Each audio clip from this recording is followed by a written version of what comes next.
Si algunos elementos de las policías preventivas, ministeriales o de la Guardia Nacional cometen errores en el llenado, por ejemplo, del famoso informe policial homologado, los juicios deberían tener algún momento procesal para subsanar esos errores, es decir, para que opere la suplencia de la queja en favor de las víctimas, en vez de generar impunidad en la persecución de los delitos. Lejos de ello, tenemos una Corte enfocada en casos que tienen fuertes implicaciones políticas, que incluso involucran afectaciones al orden público y al interés social, como la declaración de invalidez de leyes o de normas que buscan proteger los bienes nacionales, caso de la ley de la industria eléctrica, o distribuir el poder, como la Ley General de Instituciones y Procedimientos Electorales. Por cierto, tanto en el caso de carpetas de investigación como en el de las reformas de ley declaradas inválidas, que consideran únicamente errores de procedimiento y no estudian el fondo de los asuntos, es decir, su presunta inconstitucionalidad, la Constitución prevé en su artículo 17 que las autoridades deben privilegiar la solución de los conflictos sobre los formalismos procedimentales. El Poder Judicial no lo está cumpliendo. Esta Suprema Corte, por otro lado, se ha extralimitado. El carácter inimpugnable de sus decisiones la ha llevado a confundir jerarquía de la Constitución con jerarquía de la instancia. La Corte se ha colocado por fuera y por encima del trabajo que realiza la Auditoría Superior de la Federación, impidiendo efectuar auditorías de desempeño. Ejerce poderes que están expresamente vedados en la ley, como el otorgamiento de suspensiones en casos de acciones de inconstitucionalidad en contravención con el artículo 64, último párrafo de la Ley Reglamentaria de las fracciones 1 y 2 del artículo 105 de la Constitución Política de los Estados Unidos Mexicanos.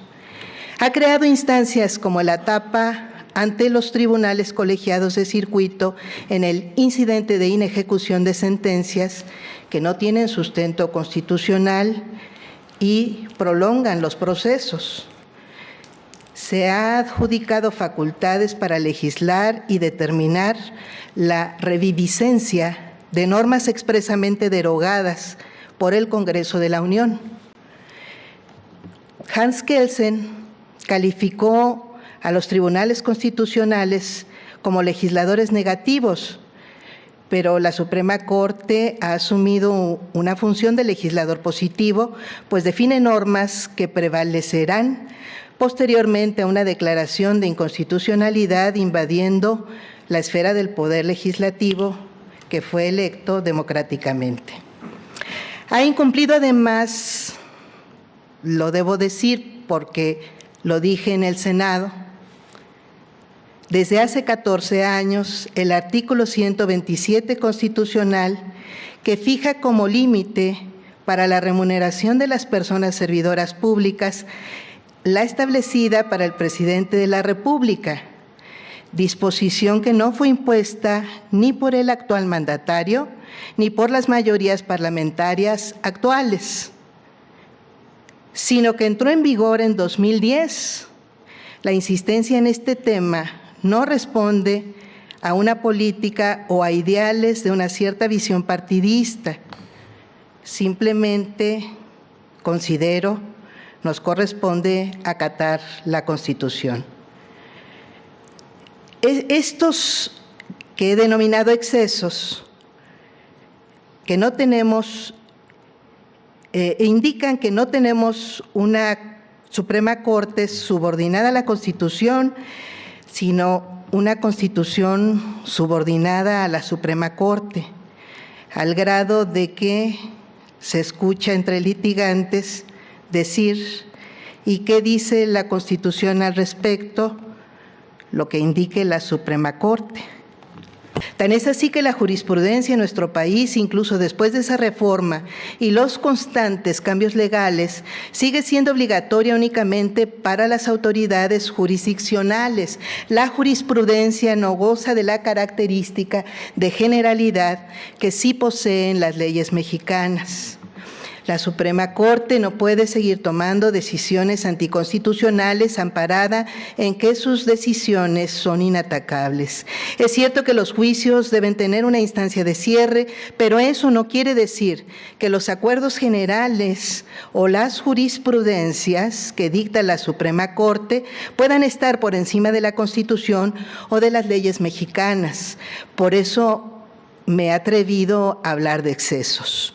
Una cosa es que la Suprema Corte y el Consejo de la Judicatura tengan facultades reglamentarias para facilitar vía acuerdos generales la impartición de justicia, y algo muy distinto es que esos acuerdos tengan validez general y se conviertan o funcionen como ley suprema de la Unión.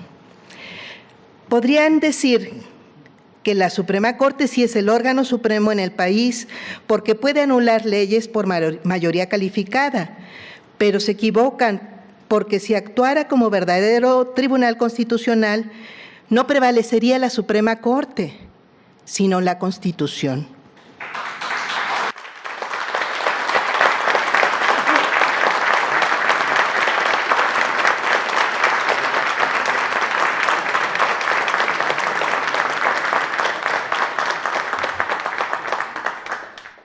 En una reflexión seria y mesurada, la Suprema Corte tendría que concluir que debe autolimitarse y someterse a la auténtica jerarquía normativa de nuestro país.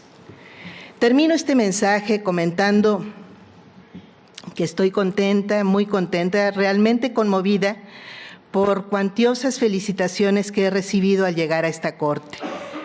Por supuesto, me felicitan por lo que soy, producto de la educación pública y gratuita, en gran parte, de la formación y cultura que mis padres me dieron, con todo y sus limitaciones económicas, que nos llevaron a luchar por la sobrevivencia cotidiana, producto de una familia con quienes tengo el gran privilegio de compartir valores fundamentales de solidaridad y justicia social, que nos permitieron visualizar la vida personal siempre como parte de una realidad social más amplia y tomar posición ante los problemas de cada día para buscar soluciones colectivas y no dejarnos abatir.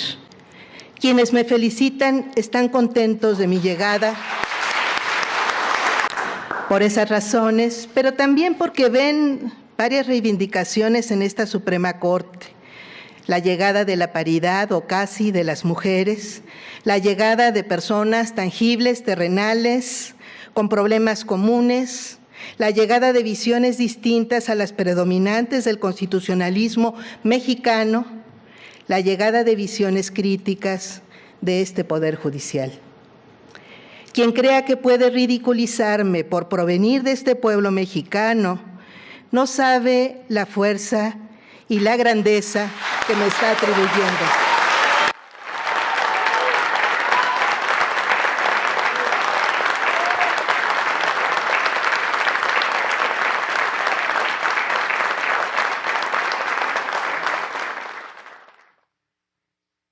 Fuerza y grandeza que recibo con esa dignidad. Ministra del Pueblo, me han dicho, y es un enorme halago, una misión grande que acepto con honor y con la responsabilidad que merece.